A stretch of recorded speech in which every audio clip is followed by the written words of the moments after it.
So let's talk about a few of those things because in reading your book, it's very raw to me. I really could feel some of the things. Like I think you did a really good job at kind of explaining the very visceral sort of experiences you had, whether it is walking out and touching a door, whether it is looking at something in a certain light and seeing things differently with different glasses because of now where you had found yourself.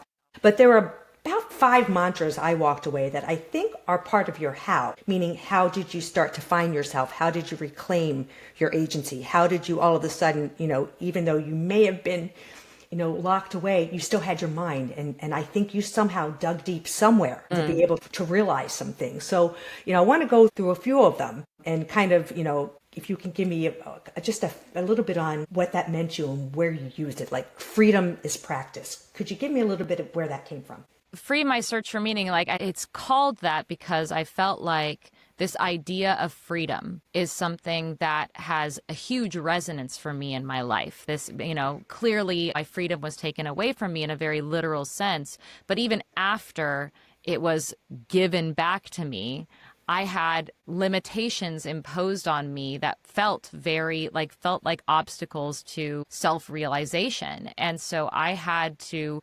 rediscover what freedom looked like for me in my life. And what I realized is that it's less about the external circumstances necessarily that you find yourself in, Yes. and it's more about the mindset that you have within those circumstances and how you choose to engage within the limitations. And so that's why it's a practice. It's a thing that you choose to do.